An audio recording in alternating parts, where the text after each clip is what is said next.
रयत शिक्षण संस्थेचे कार्याध्यक्ष दिवंगत ॲडव्होकेट रावसाहेब शिंदे यांची जयंती, ज्युनियर कॉलेजच्या नूतन वास्तूचे उद्घाटन आणि पुरस्कार प्रदान सोहळा बुधवारी श्रीरामपूर येथे रयत शिक्षण संस्थेचे अध्यक्ष खासदार शरद पवार यांच्या प्रमुख उपस्थितीत आणि मॅनेजिंग काउन्सिल सदस्य माजी खासदार लोकनेते रामशेठ ठाकूर यांच्या अध्यक्षतेखाली झाला। यावेळी उपस्थित मान्यवरांनी ॲडव्होकेट रावसाहेब शिंदे यांच्या कार्याचा आढावा घेऊन आठवणींना उजाळा दिला। ॲडव्होकेट रावसाहेब शिंदे प्रतिष्ठान संचलित विद्यानिकेतन शैक्षणिक संकुलात आयोजित करण्यात आलेल्या या कार्यक्रमाला रयत शिक्षण संस्थेचे चेअरमॅन चंद्रकांत दळवी, उपाध्यक्ष भगीरथ शिंदे, खासदार निलेश लंके, ज्येष्ठ पत्रकार मधुकर भावे, MKCLचे अध्यक्ष विवेक सावंत, रयतचे जनरल बॉडी सदस्य YT Deshmukh, Arun Kadu, Meenatai Jagdhane, Avinash Adik, doctor Rajiv Shinde, doctor Prerna Shinde, TE Shelke, doctor Shankarrao Gagare, Lucky Sethi, Rohit Shinde, Rashmi Shinde उपस्थित होते। या कार्यक्रमात संगणक साक्षरतेच्या माध्यमातून लाखो विद्यार्थ्यांपर्यंत तंत्रज्ञान पोहोचवणारे MKCLचे प्रमुख विवेक सावंत यांना ॲडव्होकेट रावसाहेब शिंदे स्मृती पुरस्कार प्रदान करण्यात आला। यावेळी खासदार शरद पवार म्हणाले की विद्यार्थ्यांचा आत्मविश्वास वाढवणारे, नवनवीन संधी देणारे रावसाहेब शिंदे यांचे योगदान अमूल्य आहे। आज ते हयात असते तर आपण त्यांच्या जन्मशताब्दीचा मोठा सोहळा साजरा करत असतो असे सांगितले। तर लोकनेते रामशेठ ठाकूर यांनी रावसाहेब शिंदे हे जीवनभर गरिबांसाठी जगले, त्यांच्या विचारांचा प्रभाव माझ्या जीवनावर झाला असे सांगून संस्थेच्या कार्यासाठी 50 लाख रुपयांची अतिरिक्त देणगी जाहीर केली। रावसाहेब म्हणायचे, जो देतो तो देव, जो राखतो तो राक्षस। त्यांच्या विचारांनी प्रेरित होऊन मीही मदत करत आहे असेही लोकनेते रामशेठ ठाकूर यांनी सांगितले। पुरस्कारार्थी विवेक सावंत यांनी आपल्या भावना व्यक्त करताना दहीहंडीमध्ये शेवटी वरचा मुलगा बक्षीस घेतो, पण त्याला वर नेणारे सर्व मजले उभारणारे सहकारी खरे योगदान देणारे असतात। आजचा हा सन्मान माझ्या पालकांचा, गुरुजनांचा, सहकार्याचा आणि पत्नी डॉक्टर संगीता सावंत यांचाही आहे असे म्हणाले। कार्यक्रमाचे प्रास्ताविक डॉक्टर प्रेरणा शिंदे, उपस्थितांचे स्वागत डॉक्टर राजीव शिंदे आणि सूत्रसंचालन प्राचार्य विनोद रोहमारे आणि प्राचार्य वर्षा धामोरे यांनी केले, तर आभार रोहित शिंदे यांनी मानले।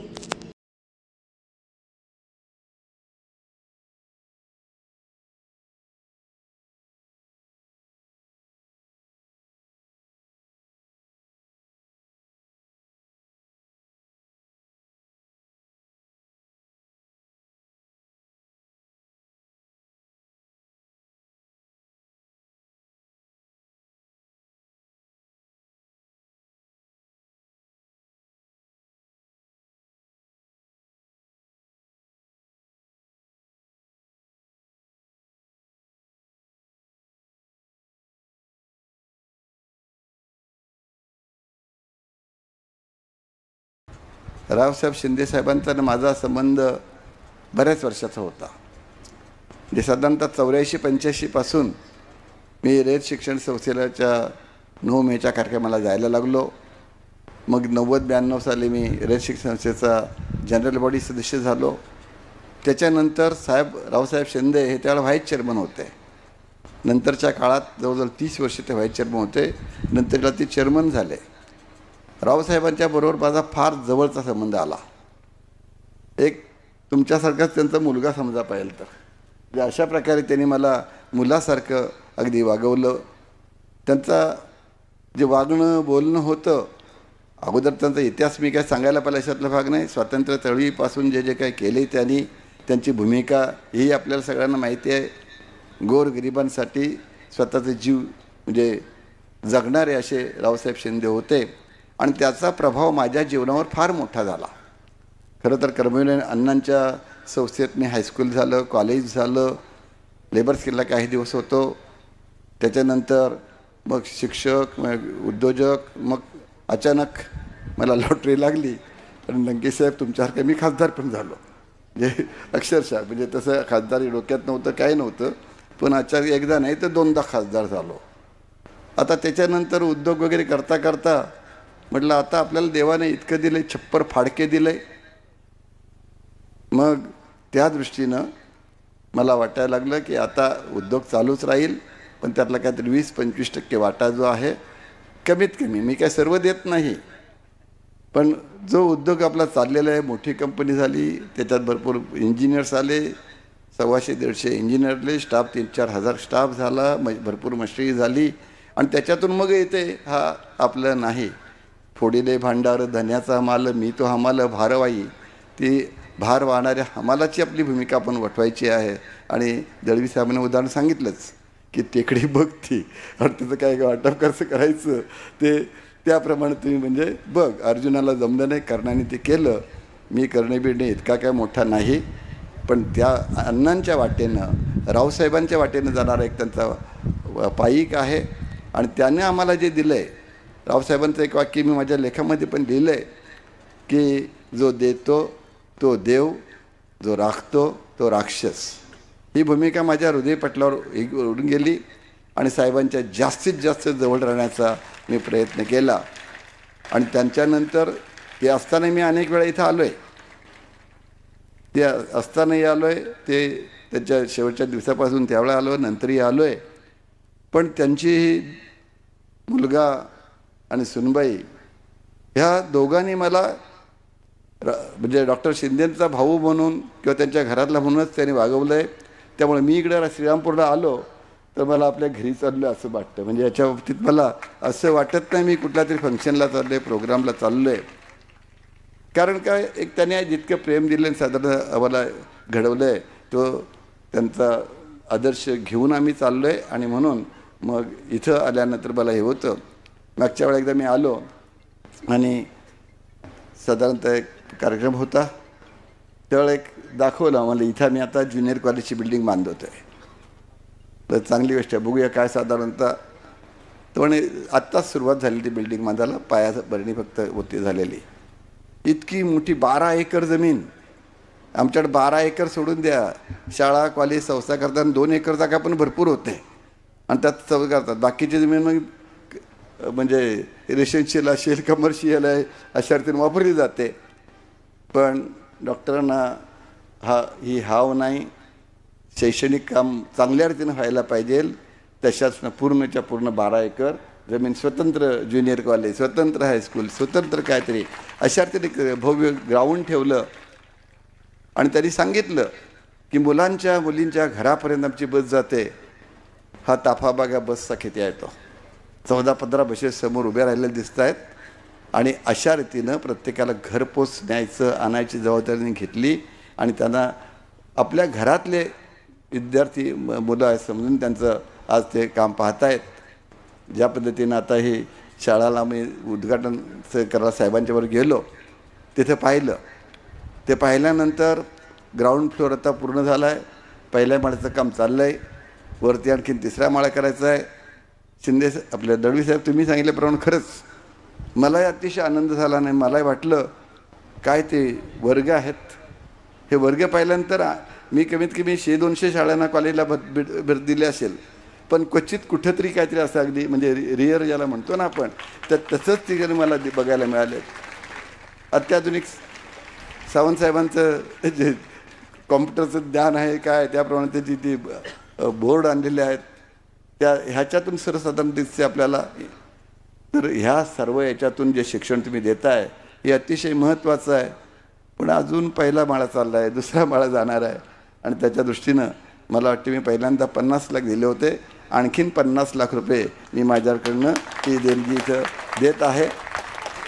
रावसाहेबांच्या ह्याच्यातून जे काय काम सुरू झालेलं आहे ते त्या कामाला चालना द्यावी इतकाच हातभार लावण्याचा माझा केलेला आहे. आणि त्यामध्ये मी तुमच्या घरचाच एक सदस्य आहे या दृष्टीनं मी हे करतो आहे. मला इथं बोलवलं होतं आणि मोठा मान पवारसाहेबांच्या बाजूला बसण्याचा दिलात, त्याबद्दल धन्यवाद देऊन थांबतो. जय हिंद, जय महाराष्ट्र. मला आनंद एका गोष्टीचा आहे की महाराष्ट्र सरकारने काल आम्ही सांगितल्याच्यानंतर एक निर्णय घेतला. अर्थमंत्र्यांनी तो जाहीर त्या ठिकाणी केला आणि तो निर्णय असा आहे की या क्षेत्रात जे कोणी जातील, आम्ही सुरुवातीला 10,000 शेतकरी घेतले, त्या 10,000 शेतकऱ्यांच्यासाठी लागणारा निधी त्याचा काही वाटा हा महाराष्ट्र सरकार देईल. आणि त्यासाठी त्यांनी 500 कोटी रुपयाची तरतूद ही केलेली आहे. हा महत्त्वाचा निकाल. याच्यावरच वसंतदादा शुगर इन्स्टिट्यूट, ज्याचा अध्यक्ष मीच आहे, तिथूनही आम्ही काही रक्कम घालतो आहोत आणि साखर कारखान्यांनी सुद्धा घालावेत. साधारणतः सुरुवातीला हेक्टरी म्हणजे 2.5 एकराला 25,000 खर्च आहे आणि दुसऱ्या वर्षापासून तो खर्च जवळपास 9,000च्या आसपास येईल. आणि म्हणून या 25,000 हे शेतकऱ्याला करायची झेपणार नाही. तिथं महाराष्ट्र सरकार आणि वसंतदादा शुगर इन्स्टिट्यूट आणि कारखाने हे तिघे येतील आणि शेतकऱ्यांना या संबंधीचं अर्थसहाय्य करतील की जेणेकरून या नव्या तंत्रज्ञानाचा उपयोग करून घेतला पाहिजे. आणि त्यासाठी हा बदल आपण केला आहे. माझी खात्री आहे की रावसाहेब जर असते तर या कामाला, अण्णासाहेब असते तर या कामाला प्रचंड प्रोत्साहन त्यांनी दिलेलं असतं. आणि तेच काम करायचं आता मी निर्णय घेतलेला आहे. त्याची सुरुवात आता केलेली आहे. मी नगर जिल्ह्याच्या या क्षेत्रात काम करणाऱ्या सगळ्या सरकारी मित्रांना, त्याचे काही पदाधिकारी काल हजर होते, या सगळ्यांना आग्रहानं मी हे सांगेन की हा बदलाव शेतीच्या क्षेत्रामध्ये आहे. हे तंत्रज्ञान गेम चेंजर होणार आहे. हे तंत्रज्ञान शेतीची अर्थव्यवस्था बदलायला हातभार लावणार आहे. आणि त्या सगळ्या कामामध्ये नगरच्या जिल्ह्याचा जाणकार शेतकऱ्यांचा सहभाग असला पाहिजे. तो राहील अशाच प्रकारची अपेक्षा मी या ठिकाणी करतो. प्रथमतः रावसाहेबांच्या स्मृतिप्रित्यर्थ त्यांच्या 100व्या वाढदिवसाच्या जयंतीनिमित्त हा पुरस्कार मला जो दिला जातोय तो मी विनम्रपणे स्वीकारतो. मला आज खूप हृदय अशी आठवण येते आहे. ती अशी आहे की याच पुरस्काराशी निगडीत असे 2 पुरस्कार मी आपल्याला सांगेन. एक म्हणजे पवारसाहेबांच्याच हस्ते मला यशवंतराव चव्हाण राष्ट्रीय पुरस्कार हा प्रदान करण्यात आला आणि मी अतिशय भाग्यवान आहे की आदरणीय पवारसाहेबांच्या हस्तेच हा दुसरा पुरस्कार मला मिळत आहे. दुसरा एक योगायोग असा आहे की खूप वर्षांपूर्वी माननीय बाळासाहेब थोरात यांच्या संस्थेतर्फे आदरणीय अण्णासाहेब शिंदे जीवनगौरव पुरस्कार मला दिला होता. आणि योगायोग असा की आज रावसाहेब शिंदेंच्या स्मृतिप्रित्यर्थ सुद्धा पुरस्कार मला मिळत आहे.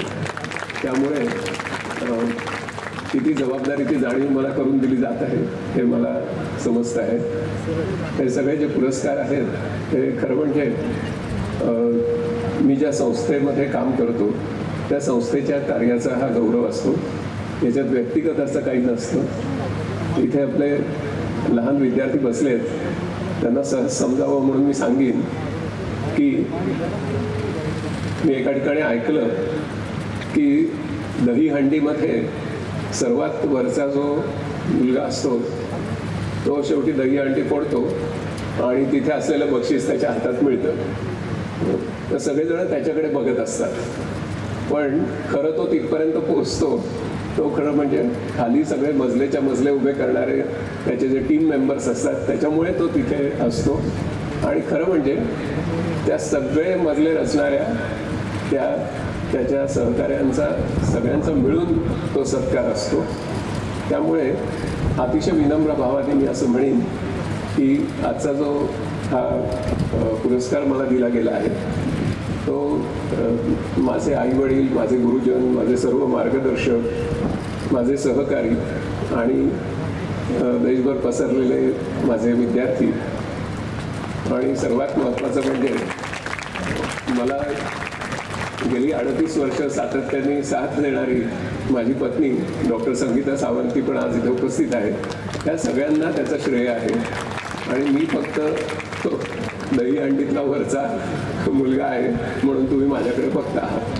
पवार साहेबांच्या बद्दल म्हणजे एकाच सेकंदामध्ये आता इथं बोलणं उचित नाही, परंतु शिंदे परिवाराचं आणि पवार साहेबांचं नातं हे त्यांच्या शब्दात सांगायचं ठरलं तर आमचा परिवार आणि पवार परिवार हा एक आहे. की त्यांच्या भाषेमध्ये ते नेहमी सांगतात की जेव्हा डॉक्टर अण्णासाहेब शिंदे होते तेव्हा स्वर्गीय अण्णासाहेब शिंदे आणि पवार या दोन्ही परिवाराचे कुटुंब प्रमुख होते. त्यांच्या पश्चात स्वर्गीय आप्पासाहेब पवार हे शिंदे आणि पवार या दोन्ही कुटुंबाचे कुटुंब प्रमुख होते. त्यानंतर ज्यांच्या जयंतीसाठी आपण या ठिकाणी उपस्थित झालो आहे ते स्वर्गीय रावसाहेब काका शिंदे हे दोन्ही पवार आणि शिंदे परिवाराचे कुटुंबाचे प्रमुख होते. आणि आता तर प्रश्नच नाही, आता जो सगळी चुरा साहेब वाहत आहे.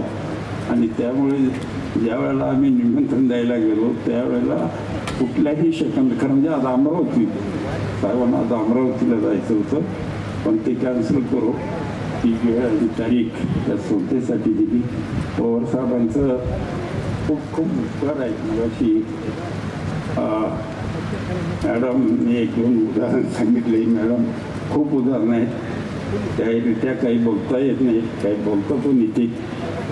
आज एक अतिशय अभिमानाची गोष्ट आहे की इतक्या मोठ्या प्रमाणावर आपण सर्वजण या ठिकाणी जमलो आहोत आणि कैलासवासी रावसाहेब शिंदे यांच्या 99व्या जयंतीच्या निमित्तानं पुढच्या वर्षी 100वी जयंती असेल त्यावेळेला मला खात्री याच्यापेक्षा मोठा कार्यक्रम आपण नक्कीच आयोजित कराल.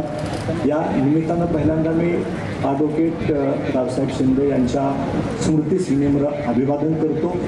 आजच्या कार्यक्रमामध्ये श्री विवेक सावंत साहेबांना रावसाहेब शिंदे साहेबांच्या नावानं जो जीवन गौरव पुरस्कार दिला त्याच्याबद्दल या पुरस्काराबद्दल सावंत साहेब आपलं पण मी या ठिकाणी मनापासून अभिनंदन करतो. त्याचप्रमाणे विद्यानिकेतनमध्ये 2700 विद्यार्थी शिकत आहेत, 200 कर्मचारी आहेत. आणखी इतक्या अल्प कालावधीमध्ये अतिशय सुंदर प्रगती आपल्या संस्थेने केलेली आहे. 2 वर्षापूर्वी पहिल्यांदा मी आलो होतो. 2 वर्षामध्ये एक ॲडिशन झालेलं आहे की ज्युनियर कॉलेज आपण मंजूर करून घेतलं, त्याची इमारत पण झाली आणि आज त्याचं उद्घाटन सुद्धा झालेलं आहे. अनेक इमारती पाहतो पण या इमारतीमध्ये एक वैशिष्ट्य बघायला मिळालं की जे वर्गखोली निर्माण केलेली आहे त्या वर्गखोलीला फार मोठ्या मोठ्या कॉलेजेसमध्ये किंवा अतिशय मोठ्या विद्यापीठामध्ये अशा प्रकारचे वर्ग खोले असतात की त्याची सिटिंग अरेंजमेंट ही चढत्या भाजणी असते. त्यामुळं सगळ्याच विद्यार्थ्यांना शिक्षकाबरोबर आणि शिक्षकांना सगळ्या विद्यार्थ्यांच्याकडे पाहता येतं. अशा प्रकारच्या वर्ग खोल्या या ज्युनियर कॉलेजमध्ये आपण निर्माण केलेल्या आहेत. त्याच्याबद्दल मी मनापासून अभिनंदन करतो. तिथं ते 3 छायाचित्र खाली ठेवलेले आहेत, ते नीट बघा जरा. तिने त्यागी सेवा समर्पण त्याचे आदर्श असलेले 3 व्यक्तिमत्व इथे आहेत. त्यातलं एक रावसाहेब आहेत, त्यांची जयंती आहे. ते आज असते तर 99 वर्षाचे असते, पण जन्मशताब्दी वर्ष सुरू झालं असतं. आणि त्याचा पुरस्कार पवार साहेबांच्या हस्ते विवेक सावंत यांना देणं. विवेक सावंत साहेब तुम्ही म्हणालात की माझं नाव कसं काय तुम्ही केलं, कार्यक्रमाने म्हणाले की आम्ही आमचा अधिकार वापरला. आज रावसाहेब असते तरी त्या समितीचे अध्यक्ष असते आणि त्यांनी विवेक सावंत यांचंच नाव त्या पुरस्काराकरता घेतला. हा तुमचा सन्मान नाही, हा बच्चरांचा पण सन्मान आहे, हा वाचेलकरांचा पण सन्मान आहे, हा नारळीकरांचा पण सन्मान आहे. या महाराष्ट्रातल्या सर्व वैज्ञानिकांचे प्रतिनिधी म्हणून आम्ही विवेक सावंत साहेब तुमच्याकडे पाहतो आहोत. कारण पवार साहेबांच्या दूरदृष्टीतून त्या दिवशीचे रावसाहेब मला आठवत आहे की जेव्हा ते कॉम्प्युटर युग आलं तेव्हा मी लोकमतचा संपादक होतो. संपादकीय विभागाची याची खळबळ झाली मालकामध्ये की एकदम कॉम्प्युटर आम्ही शिकवायचं कसं, ती प्रणाली कशी समजून द्यायची, प्रशिक्षक कुठनं आणायचे, पैसे कुठनं आणायचे.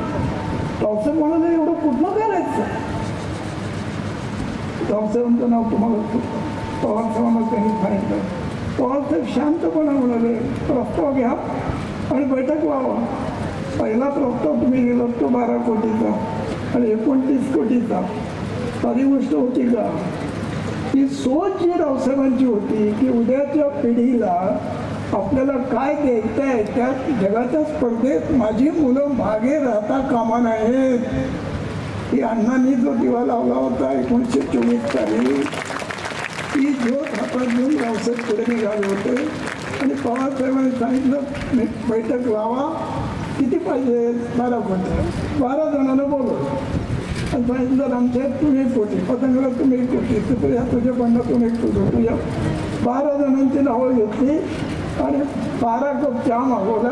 12 मिनिटाची मिटिंग झाली आणि ही संस्थेत संगणकीय पद्धत आपण सुरू केली.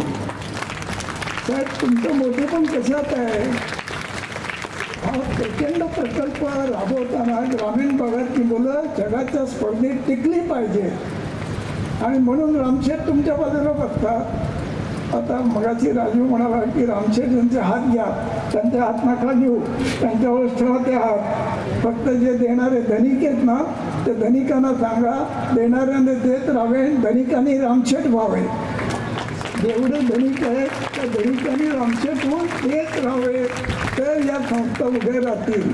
रावसाहेबांचा माझा संबंध 7-8 वर्ष मला मी आठवून सांगू शकत नाही. अशी सकाळ नाही की 10 मिनटं आमचं बोलणं नाही फोनवर.